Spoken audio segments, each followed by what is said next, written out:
One of the disturbing things coming out of the pandemic, Tyler, the rise of childhood obesity. When we were kids, I was a kid, we were told, go out and play, don't come home until it's dark. Yeah. That was the rule. And so you would go to the school, you would play kickball, you would play tennis, anything. Well, so many kids right now are staying in their home. They're not as active. And this was an issue prior to the pandemic.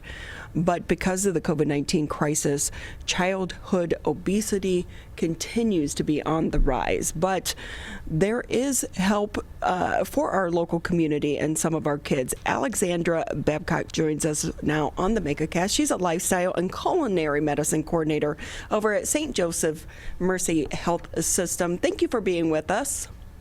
Yeah, hi. Thank you for having me. So before we get into the program that you guys are working on with kids, it's a great program too, by the way. Tell us a little bit about your role as the lifestyle and culinary medicine coordinator. Absolutely. So my role has really evolved over the course of the pandemic, mostly because we've been doing a lot of virtual programming. I run a couple programs. I teach residents about lifestyle medicine, nutrition education, and culinary medicine, which is really how to apply the concepts of nutrition and healthy eating directly with skills-based learning in the kitchen. And so we work with a lot of hands-on demonstrations. And so I do that for our residents. I also help run a lifestyle medicine program at St. Joe's Ann Arbor, and now I also run the Nutrition Buddies program, which combines all of these assets together with residents and children who need our help. And so I'm wondering, once COVID-19 hit, there has been more of a focus on our lifestyle and the way we're living, and to get healthy. Food is a medicine. It's not just something to put it into our bodies to fuel us, but it's also a medicine. Have you seen more people want to clean up their diets and they're looking to the food that they put into their bodies as a way to help them get in better shape? Absolutely. I think that the pandemic has really put a highlight on the need to take care of ourselves, our mental health, our physical bodies. And I don't think people have really recognized until this pandemic the value that health plays in your life and the freedom that it awards you. And so we recognize that people want to learn about how to sleep better, how to manage their stress more, and of course, what to eat and how to really take care of their health for the long term. Well, we've all had to learn to cook a little bit better during this pandemic as well, because so many restaurants have been closed, up and down and this, that, and the other. So sometimes you're like, let me just cook. Absolutely. And those kinds of hands-on quick breakfasts and lunch are all things that we hope to help our patients with and our children and our residents. The more that we can make easy dinners and under 10 minutes, under 20 minutes for our families that are both healthy, affordable, and nutritious are something that we definitely aim to do. So with that, I know that when it comes to eating, if we can develop good eating habits while we're young, those habits will help carry us through our lifetime. So share with us more about the Nutrition Buddies research program. Absolutely. So our Nutrition Buddies research program is a two-way learning program between our resident physicians in Ann Arbor and high-risk adolescents in our community who are struggling with food insecurity. So we know that the COVID-19 pandemic has increased childhood hunger to 1 in 3 children in America. And that number is staggering. And we know that when families are struggling to put food on the table, they will put whatever is available and whatever kind of food they can afford. And so the Nutrition Buddies program looks to combine nutrition education, culinary medicine instruction in our kitchen, as well as food assistance through providing local fruits and vegetables through our farm share at the Farmer St. Joe's. We work in partnership to really provide that holistic support that our families need to support them both economically as well as nutritionally, and helping to our kids and our residents to learn alongside each other that vital information of what do you do to keep your body healthy and how do you apply these culinary skills for the long run. And it's great that you're mentioning this. I will say I did a homeless retreat in Detroit a few years ago, and the one thing that we noticed when you go to shelter to shelter to shelter, or to some of these organizations, excuse me, to get food, it's not always fresh food, or if it was fresh, it was already going bad. So if I'm a parent and I'm struggling and I'm trying to find food, it's hard for me to maybe even get to the farmer's market to get that fresh food. But also, how do I get it and make it last longer and go further?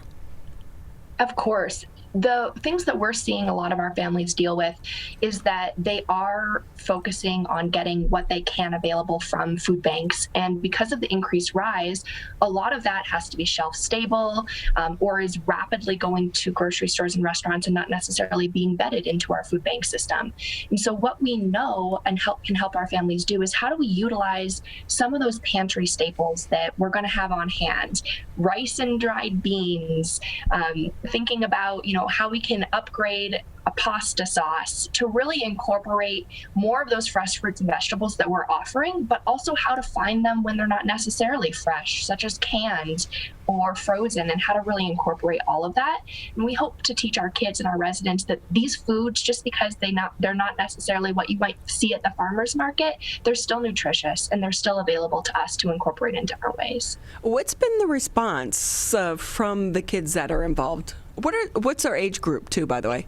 Yeah, so our children are 12 to 14 years of age. So in that kind of preteen, early teenager moment, which has been really fun to capture them in this period of time where I feel that they are in this transition, and they have really enjoyed the program. Some of our children have even commented how they liked working in their own home, or because our program had to be moved virtually last year and will continue to be virtual this year, we're cooking over Zoom. And so that opportunity for them to learn in their own space gave them a new set of confidence and a new set of skills that we couldn't have anticipated had they have come in to our culinary studios to work with our residents. And so they've really enjoyed some of the recipes. A favorite is ramen noodles, I'm told. We do a healthy hack on the ramen noodles. So everyone seems to really like that one.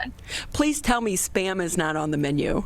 Spam is not on my menu. We actually run a predominantly plant-based menu with our children. So it's even kind of an additional opportunity to teach them about the value of plants and plant protein, and how to get lots of colors onto your plate. So how many kids are enrolled in this program? How many are you reaching? Yeah, so we hope to reach 40 children this year. Last year, we were able to reach 30, and so increasing our numbers a bit. Our program has been funded by the Michigan Health Endowment Fund, and so with their generosity, we're able to reach those families. And I think about even working from home, you graze a lot more, and so many kids are remote right now. And even as they're going back to school, they're still in a hybrid situation. Has the grazing and the empty calories been a part of this program?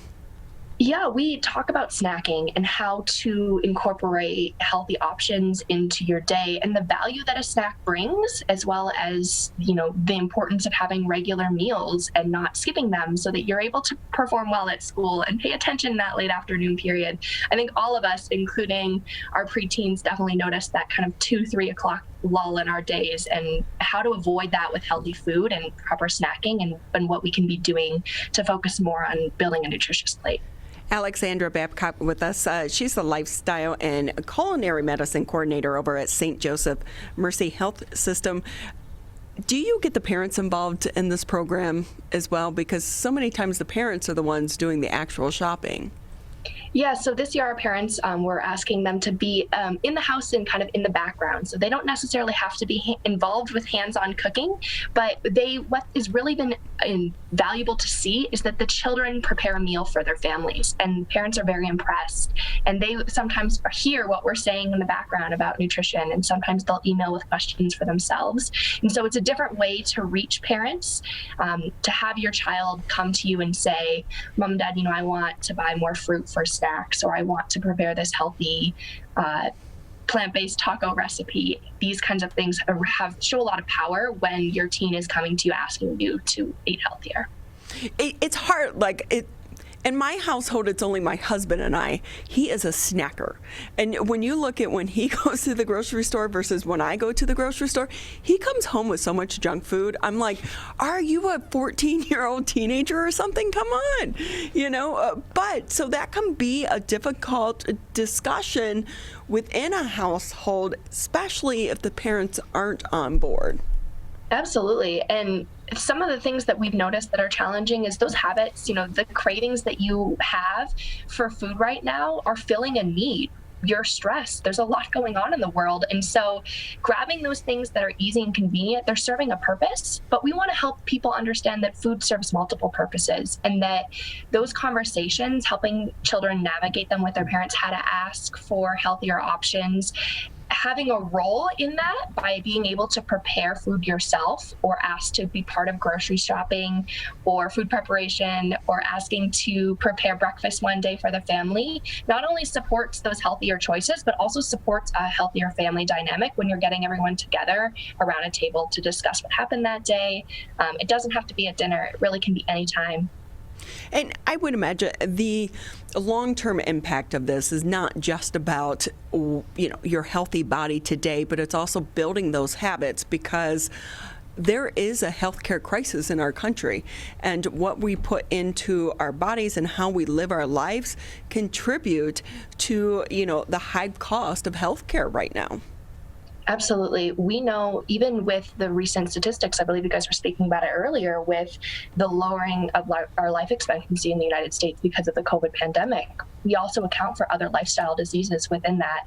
And so when we set children up for success, and we set residents up for success to be able to take care of themselves, but their patients as well, we're putting in the option that lifestyle change has a valuable impact on chronic disease. Many lifestyle diseases, such as cardiovascular disease, diabetes, hypertension, all of these can be prevented, but they can many times also be reversed through lifestyle. And that's what we're really hoping to do with lifestyle medicine in Ann Arbor, and opening up that opportunity for our patients to learn a lot of what we're teaching our children with Nutrition Buddies, is how do we incorporate these lifestyle changes of managing your stress, sleeping better, eating well, exercising regularly, to really impact and influence lifestyle change. We're joined by Alexandra Babcock. She's a Lifestyle and Culinary Medicine Coordinator at St. Joseph Mercy Health System. And Alexandra, how are kids getting involved in this program? How do they go about, or how do their families go about getting them enrolled in this? Maybe not for this year if there's not slots still open, but for those interested in 2022 or beyond. Yeah, we have slots still available for this year. We're starting in the spring, so we're actively recruiting for the Nutrition Buddies research program right now. If you are interested in participating, if your child is 12 to 14 years old and your family is struggling with food access, we encourage you to reach out. Contact us at nutritionbuddies@stjoeshealth.org, or our phone number is 734-712-7993. And we'd love to speak with your family about how we can help you. If our program is not a fit, we can find one for you. So I'm curious, before we let you go, we are seeing so many of the new cooking shows with the kids, like that Master Chef for young kids. That's impressive. They are stunning. They're incredible, and they're like 8, 9, 10 years old. Does that help share the message of what you're doing, is to show some of these programs with kids taking control in a kitchen? Absolutely. I think a lot of parents are hesitant to give their child, a knife or right? Isn't there a safety issue there? Yes. Stay away from the stove, Exactly. Tyler. No knives. No knives. We believe that giving kids the skills and teaching them how to use their tools appropriately really can give them that autonomy that we need to help them feel comfortable in the kitchen. And then you can see that some of these really talented children can see opportunity in cooking. They can see opportunity as a chef, or they can see opportunity with nutrition. And that's something that we're really hoping to cultivate, is a love of food. I want to transfer my passion for food into our kids. So that's really what we're hoping to do as well. Hey, how long is this program? Our program is 4 weeks. Our culinary classes are from mid-April to mid-May, and then families are enrolled in our farm share from the beginning of April until the end of the summer at the end of August. So it's a great time to support families and kind of engage with them throughout the whole process. I might have to Zoom bomb one of your classes. I'm cooking challenged. I recognize it. I'm trying to overcome it. That's why the crock pot is my friend. You know, we have lots of crockpot meals, and I am more than happy to have you come crash a class. By all means, the more the merrier. Alexandra, it's been so great talking to you today. Absolutely. Thank you for having me. No, thanks for being here. And the next time, we'd love to have one of your students on with us as well, so they can share kind of what they've learned, but also the lessons they've taught their family. Because, you know, some of these kids are much smarter than we are as adults. Oh, absolutely. They are very brilliant, special children.